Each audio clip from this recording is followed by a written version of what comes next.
Buena tarde con todos y todas los estudiantes de el curso de herramientas de investigación científica. Me llamo Pablo Vázquez, yo soy su docente, como ustedes me habrán leído en alguna ocasión ya en los mensajes pocos que nos hemos enviado. Bien, yo solamente quisiera un poco encauzar su actividad dentro del aula con unas ligeras indicaciones sobre cómo vamos a proceder con el curso. He dicho algunas cosas ya por correo electrónico, pero por si acaso quisiera que queden muy claras, ¿no? Vamos primero con la interacción con el docente. En la parte de introducción en su aula virtual, no sé si ya lo habrán notado, cada vez que yo proveo de algún nuevo material o algún nuevo contenido en su correo, se deben advertir, ¿no? Debe salir alguna comunicación, algún mensaje. Por favor, muy pendientes a su correo electrónico. Ustedes tienen que ingresar al correo electrónico de la universidad, es decir, al Outlook. Voy a ponerlo por acá, voy a abrirlo el mío, para que tú puedas observarlo y ver que, bueno, tiene la misma estructura, pero tú tendrás que fijarte ya sea en la entrada de correo o en la entrada de correo basura. Hay que estar pendientes porque a veces el sistema nos envía ya entre los anuncios de spam y todo eso. Mucho ojo con eso, porque a lo mejor te estoy escribiendo y probablemente no me estés leyendo. Así que ojo con eso. A ver, vamos con las indicaciones. Para comunicarte conmigo, lo que tendrás que hacer es enviarme un correo electrónico a esta dirección, ¿sí? Y por favor, cuando lo haga, tienes que mencionarme la asignatura, el número de grupo, para yo poder ubicar de mejor forma, de una forma más rápida, ágil, tu pedido, ¿no? Yo tengo algunas asignaturas en línea, por eso mi solicitud para hacerlo de una manera más dinámica. Y otra cosa muy importante, hay que estar pendientes de las fechas de entrega porque no voy a aceptar entregas por fuera de esta aula virtual. Bien, dicho esto, analicemos el primer contenido que seguramente ya lo resolviste, ya he revisado algunos de los avances de sus foros, pero empecemos por el principio, ¿no es cierto? Vamos con la unidad número 1. ¿Por qué es importante revisar los temas y los contenidos? Bueno, más allá de la información que te pueda disipar o aclarar, esta información que un poco refresca nuestra memoria, nuestra formación anterior con respecto a la lectura y la escritura, pues aparte de eso, pues nosotros seremos más conscientes al momento de escribir. Y por eso, esta primera unidad que trata del proceso de la lectura, ¿no? Cómo yo me voy a hacer, cómo me acerco a la lectura y cuáles son los principales movimientos mentales o educados que nosotros tenemos, ¿no? Y por ahí el contenido nos da algunas pistas con la decodificación, ¿no? Nosotros lo que más vamos a utilizar en nuestro curso de posgrado va a ser la decodificación primaria y también la decodificación secundaria y por último la decodificación terciaria, que es la que nosotros vamos a utilizarla para encontrar sobre todo conclusiones. Así que para entrarle a grandes textos, a textos un poco complicados y llenos de autores y de citas, pues se recomienda ese tipo de lectura. Ahora, más allá de las recomendaciones que están en el aula virtual, yo quisiera reparar en algo, ¿no? La lectura crítica. Una vez que nosotros ya tenemos nuestro documento o nuestro texto que vamos a revisarlo, generalmente lo que hacemos en Internet es tratar de leerlo, ¿no? Y leerlo en red. Voy a abrir aquí una página de Internet. Vamos a revisar nuestro documento de la globalización. Y bueno, nosotros tendemos a leerlo de una manera lineal y no crítica. ¿Qué es lo que yo recomiendo aquí? Utilice colores, utilice subrayados, imprima y haga el ejercicio de separación de ideas principales, de ideas secundarias y de palabras nuevas o palabras que no tienen un significado claro. Y de esa manera nosotros podemos entrarle, voy a poner entre comillas ese término, a cualquier texto, de tal forma que la comprensión, los momentos que va a tener cada texto, van a ser más visibles desde nuestras propias anotaciones o apuntes. Así que tú tal vez escuchaste de pensamiento crítico, pero de lectura crítica tal vez no. Bueno, es muy sencilla. En realidad lo único que tendrías que hacer es separar algunos colores para ideas principales, otros colores para ideas secundarias, otros colores para términos que deberían estar traducidos o significados dentro del texto, y por supuesto, ¿no?, citas de autor o asuntos importantes que tú hayas señalado dentro del texto. Todo esto nos va a ayudar de una manera mecánica al inicio, de una manera gráfica al inicio, y luego tú lo podrás ir resolviendo o ir amplificándolo con tus posteriores experiencias frente a los textos. Yo lo digo para todos y todas los que hayan entrado recién a revisar textos de este tipo de complejidad. En un segundo punto, el contenido nos va a hablar también de los niveles de comprensión lectora, lo cual es muy importante. Y en uno de los mensajes que yo les dejé hace pocos días, les decía que para la última tarea, es decir, el foro número 2, la penúltima, digámoslo así, requeríamos que nosotros estemos muy conscientes del último nivel de comprensión, que es el nivel crítico.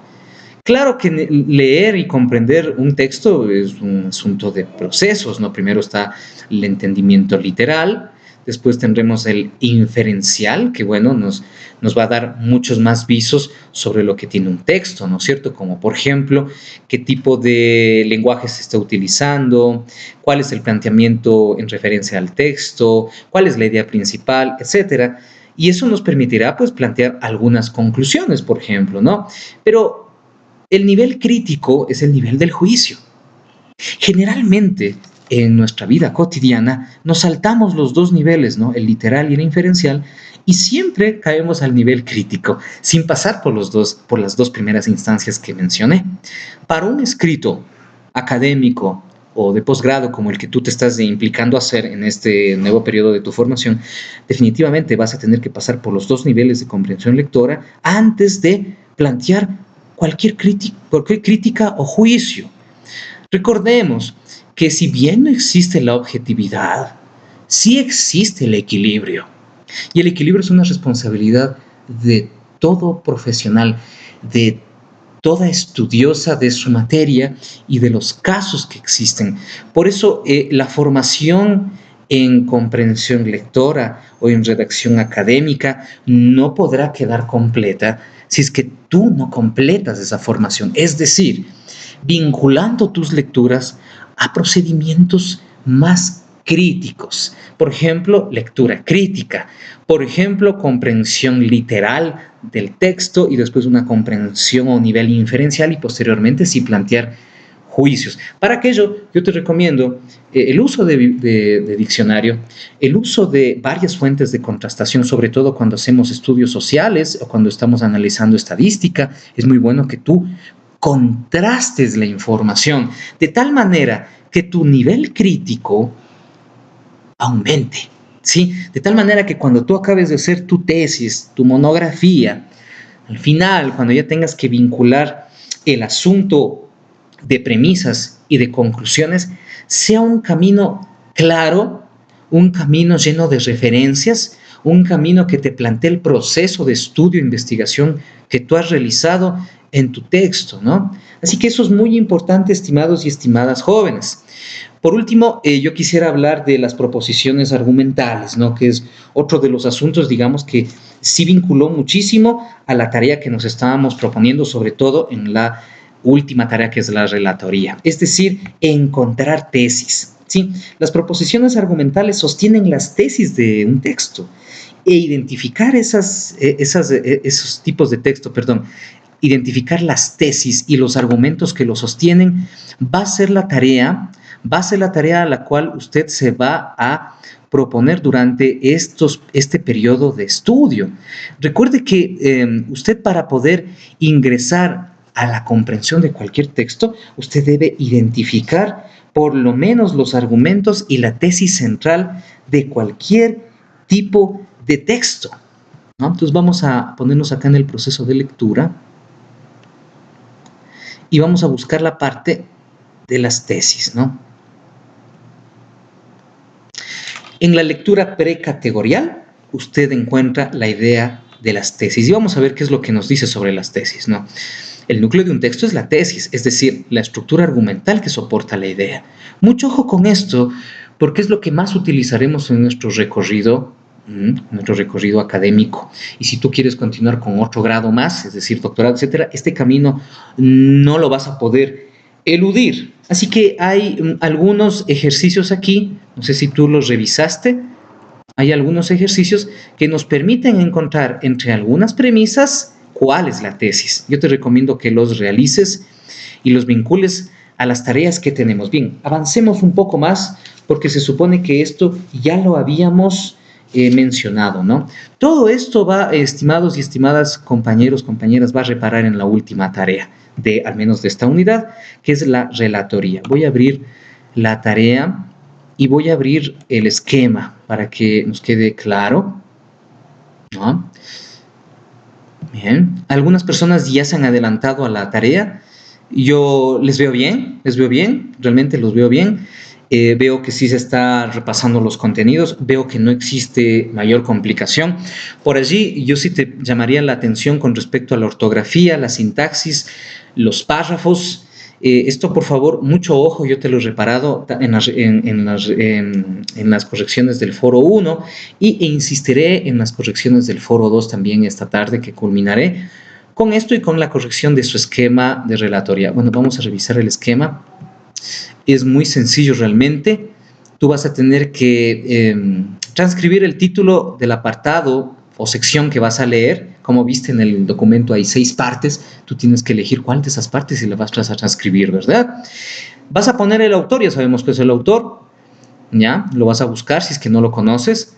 Y como primer punto está la descripción sintética del contenido. Es decir, tú vas a presentar una síntesis del contenido del texto en un cuarto de página. A ver, si son 6 partes y ya identificamos la tesis, va a ser mucho más sencillo colocar la tesis y colocar una que otra idea accesoria o adicional para reforzarla, ¿no es cierto? Para que esté muy clara esta descripción del contenido. Lo que nos está pidiendo el punto 2 es precisamente eso, ¿no? Ubicar esas ideas o tesis principales. En la parte número 1 solo vas a hacer un pequeño resumen, pero te das cuenta que identificar tanto los argumentos principales como la tesis del texto ya nos ayuda a resolver nuestro trabajo. El tercer punto, si te das cuenta, es reparar justamente en el proceso de lectura y sobre todo la lectura crítica, es decir, que debes pasar por los 2 momentos, ¿no? Literal e inferencial. Mira lo que dice. Una vez presentadas y desarrolladas las ideas centrales del texto, el autor toma una postura frente a ellas. Es decir, puede opinar o transcribir algunas ideas u otros autores. Esto lo hicimos un poco claro en el foro número 2, ¿no? Algunas personas no me citaron autores, pero en la tarea es su momento. ¿Qué tenemos que hacer para citar autores? Colocar entre comillas y poner al autor y la página donde yo estoy solicitando esa información. Lo vamos a hacer así, luego lo vamos a reparar con más precisión cuando veamos la norma APA, sobre todo en la unidad número 3. Cuarto punto para nuestra última tarea, la de hoy día, observaciones sobre el texto. Mira lo que dice. En este espacio vas a exponer las apreciaciones que el texto ha generado en cuanto al estilo, es decir, a la forma de redacción del texto, y su densidad, su vocabulario o cualquier otro aspecto que consideres relevante.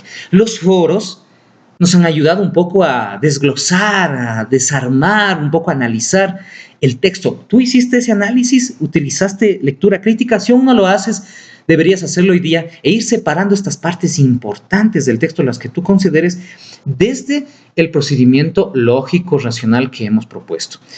Y por último, el último punto es referencias citadas, ¿no? El relator, es decir, tú lee otros textos relacionados y encuentra algunos diálogos que puedan citarse o parafrasearse en su relatoría. Esto es muy importante si es que en el punto 3 estás en desacuerdo con la mayoría de lo que dice el autor o tienes otras ideas nuevas a propósito de lo que dice el autor. Es necesario que en el punto 5 tú cites a esos otros autores, a esos otros diálogos para finalizar o parafrasear en tu relatoría estas citas, ¿no? Estos momentos que también podrían alimentar a tu presentación o relatoría de texto. Esto no debe pasar más de 2 páginas, por eso la obsesión por la síntesis, por la precisión del texto, por la ortografía, por la puntuación. No te olvides de todos estos detalles.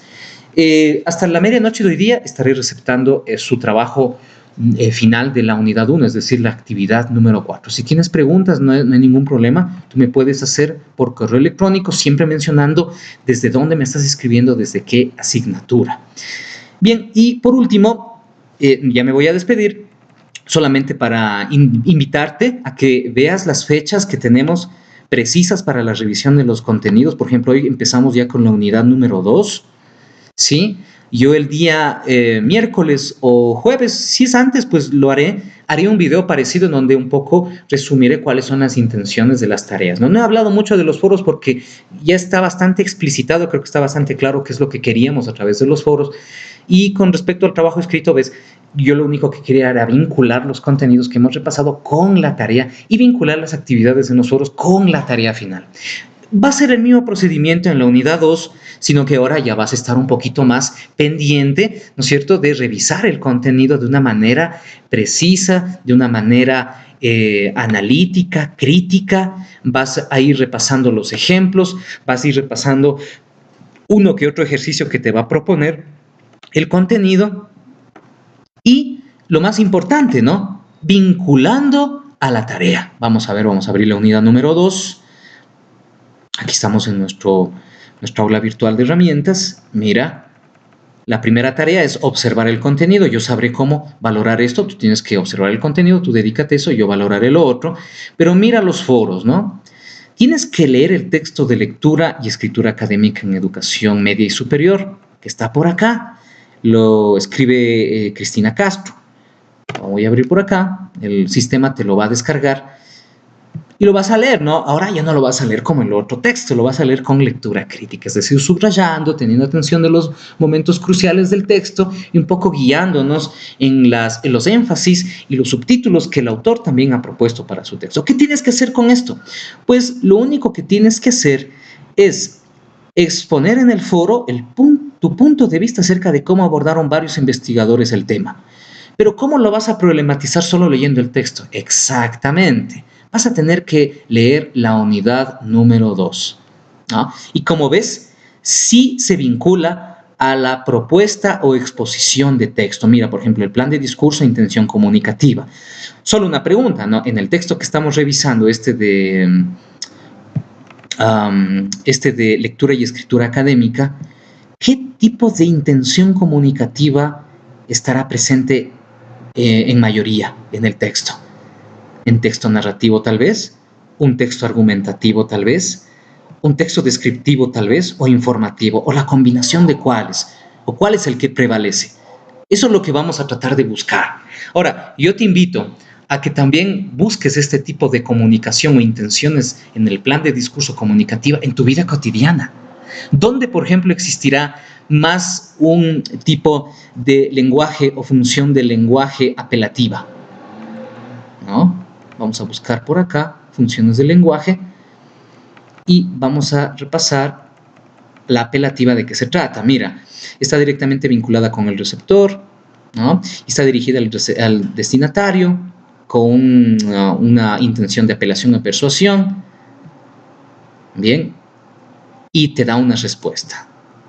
¿Cuál crees que sea un ejemplo de esta situación de función de lenguaje apelativa? ¿Te la digo? Bueno, puede ser la publicidad. Todos los días estamos expuestos a la publicidad y a sus mensajes que generalmente persuaden, ¿no? Apelan a las necesidades de los oyentes o de los consumidores. Bien, en la actividad número 7 del foro vas a tener que esperar la retroalimentación mía, ¿sí? Elegir algún investigador de los que se citan en el texto que vas a repasarlo esta semana y con mucha atención leer de qué se trata esa nueva parte del texto que tú estás citando y, por supuesto, corrigiendo lo que el docente te sugiere. Así que mucho ojo con las respuestas a los foros, sobre todo al primer foro, porque si no te responde al primer foro, no puedes pasar a resolver el segundo foro. Mira las fechas, ¿no? Empezamos con el foro 6, foro 1, actividad 6, perdón, foro 1 desde el 2 de mayo hasta el 3, así que mucho ojo, y el segundo foro desde el 4 al 6 de mayo. Así que Estoy pendiente a tus preguntas y ya nos vemos en un próximo video acerca de la unidad número 2. Espero que no te haya aburrido mucho y cualquier pregunta, pues estoy a las órdenes. Muchas gracias, soy Pablo. Una buena semana. Un saludo con todos y todas.